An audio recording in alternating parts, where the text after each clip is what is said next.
biggest crash. Hello everyone and welcome back to my new video. You are watching Motivated Investing and now let's get in this video. According to today's Daily Express, we're heading for the biggest crash in world history. The warning comes from Robert Kiyosaki, author of the popular book Rich Dad, Poor Dad. The crash will destroy shares, property, gold and Bitcoin. Readers are urged to act now. Yes, that's uppercase now for those who still haven't got the message. How worried, then, should you be? And what, if anything, should you do? After all, if Kiyosaki's right, your net wealth is set to plummet pretty well regardless of what you're invested in. I never like to dissuade people from doing what they want to do in response to warnings such as these. Personally, I'm as surprised as anyone at the current value of global financial assets. And, as highly respected author, fund manager and former finance professor Glenn Arnold told us recently, there's plenty to worry about if you look for it. Soaring property markets worldwide, high levels of borrowing,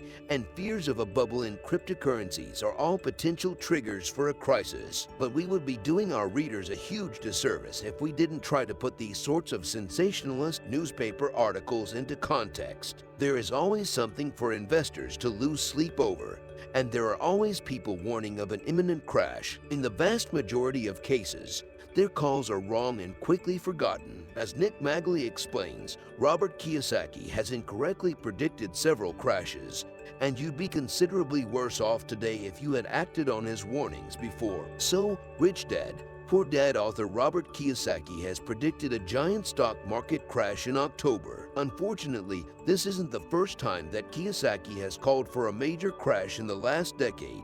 As FinTwit was quick to point out, I don't mean to pick on Kiyosaki because many others have made equally wrong predictions in the past, but Kiyosaki is the most popular person doing it, and as the chart above illustrates, he has been doing it for a long time. Given the size of Kiyosaki's audience, it's irresponsible for him to call for crashes so often, especially considering that he is trying to help people with their personal finances. But the real tragedy here is that one day he will be right. One day a crash will come and Kiyosaki will take a victory lap for all to see. Will his prior incorrect calls matter? Not at all. You can try to point out his flawed track record, but it won't make a difference. Most people aren't going to see your reply, but what they will see is his tweet. They will feel the pain from the crash after it happens, and then they will think, Kiyosaki knew it all along. Oh, he got it wrong 8 times before. Who cares? He is right now, isn't he? The saying goes that even a broken clock is right twice a day. Well, if that clock happens to predict the next time you could lose money,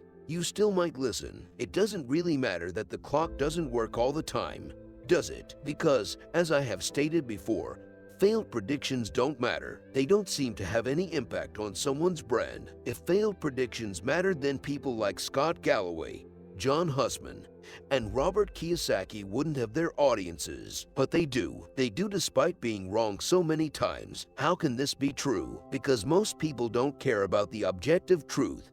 They just want an answer. Any answer will do. And the more confidently you can provide that answer, the better. It reminds me of the famous reply given to the Nobel laureate Ken Arrow after he discovered that his long-term weather forecasts were no better than chance. The commanding general is well aware that the forecasts are no good. However, he needs them for planning purposes. So, while we are all enjoying a good laugh at Kiyosaki's expense today, he will have the last laugh in the long run, not because he will be right eventually, but because he knows that people want predictions. They crave them. This explains why the biggest story in FinTwit right now is about a hamster who is beating the S&P 500 by trading cryptocurrencies. The hamster, known as Mr. Gox, has been trading from the Gox box, a room outfitted to turn his behavior into actual trades. We both know that these trades are completely random, but that hasn't stopped Mr. Gox from growing a following. The fact that he is beating the S&P 500 only tells me that a random selection of cryptocurrencies would probably have beaten the S&P 500 as well. If this is true, then case closed. Mr. Gox is merely an entertaining random number generator. But what if a random selection of cryptocurrencies hasn't beaten the S&P 500? Even then, there is still an easy explanation for this: survivorship bias. While Mr. Gox has done well against the S&P 500, Where are all the other trading animals that haven't done so well? Where's the crypto chameleon, or the Bitcoin bunny, or the Ethereum eel? Let me guess, they didn't do so hot so no one talked about them and they didn't gain any publicity. Shocking, but we've seen this story before. Remember Paul the Octopus, who correctly called 12 out of 14 matches in the 2010 World Cup? Just replace World Cup with cryptocurrency and the octopus with a hamster, and welcome to 2021. After all, how many animals were outfitted with these prediction rigs in the first place? We have no clue. As a result, we only hear about the lucky ones. But this is the oldest trick in the book. Financial companies have been doing it for decades and many still do. For example, let's say you want to raise a bunch of money to start a fund. You want to know the easiest way to do it. You try out 50 different strategies over the next 3 years. How do you come up with these strategies? It doesn't matter. Throw darts at a wall full of tickers for all I care. After 3 years, you close down the 48 worst performing strategies and go on a roadshow promoting the best 2. Make sure that you create an entire narrative for how these 2 strategies came about and how they will continue to provide consistent alpha into the future. Of course, this narrative is created after the fact.